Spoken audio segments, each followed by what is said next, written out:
What if I told you a small East African country only known for its genocidal past is now shaping U.S. immigration policy and preparing for an economic surge? Yes, Rwanda is back in the headlines, and this time it's time for taking in deportees from the United States. But beneath the surface is an even bigger story, one that smart expats and investors need to pay attention to right now. I'm Austin Holleman. Today we will be discussing what I believe will be the next economic boom in Rwanda, which will be funded or created by taking in deportees from the United States from the Trump administration. Let's get into it. Like the video and subscribe.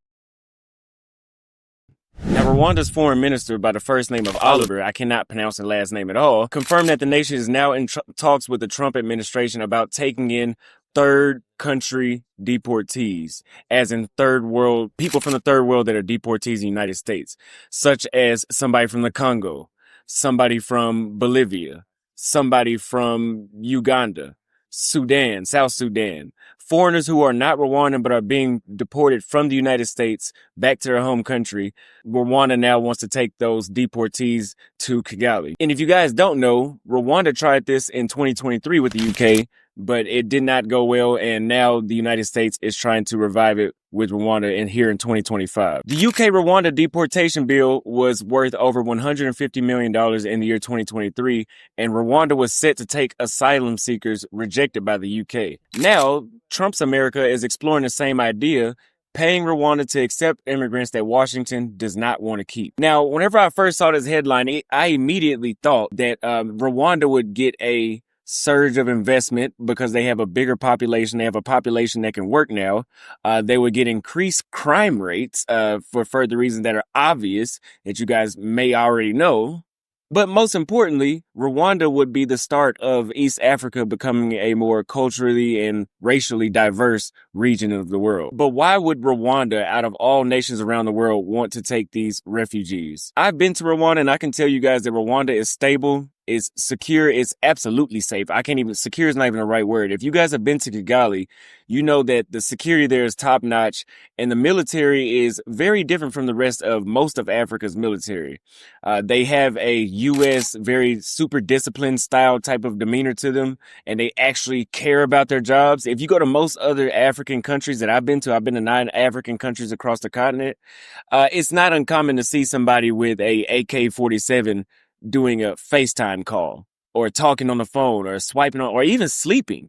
They don't really take their job serious, but I did notice whenever I was in Kigali, they took their job very serious. So it's very secure and it's increasingly business friendly. Rwanda ranks second in Africa for ease of doing business. It has low corruption, high digital penetration, and it's betting on big innovation and foreign partnerships. Rwanda has already accepted hundreds of migrants from Libya and now possibly even Venezuela and other regions via the U.S. deals that we see going on right now in 2025.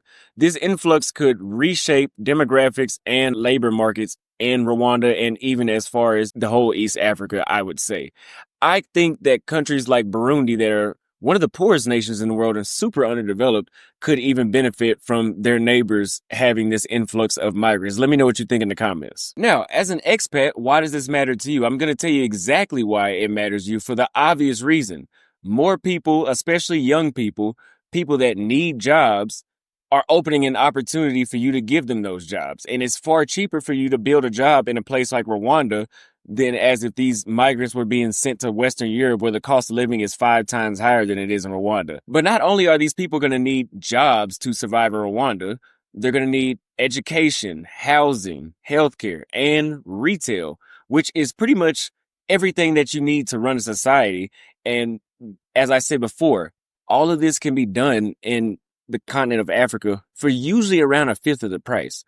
For example, a 1-bedroom apartment in the nice part of Kigali that may cost you $1,000 in the nice part of Dallas is literally going to be around $200. It'll be significantly cheaper to do these things, which means if you want to provide housing for a refugee from the United States moving to Rwanda, it's going to cost you 1/5 of what it would cost in the States, which means more average people that don't have remote income or that don't have great credit to get these huge loans can have a smaller startup fee and sustain themselves in another country like Rwanda.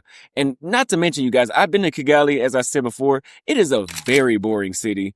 They don't have any malls. It looks very nice. It's beautiful. The food is great. The people are nice, but it is a very boring city. And it's boring because they don't have enough stuff there. And this is the opportunity for you to be one of the first people to plant your foot in the ground over there and build that city so it could become a place like Nairobi that has a very vibrant nightlife, very vibrant culture, very activity-filled city. So as far as providing a real estate opportunity in Rwanda, the rental yields are already rising, which means you'll get a more ROI on your investment. Healthcare and services are important because many of these deportees will arrive with aid funding or subsidies, creating space for clinics, vocational training, and counseling service. And of course, they need clothes on their back and food, so consumer demand will spike in migrant-heavy zones.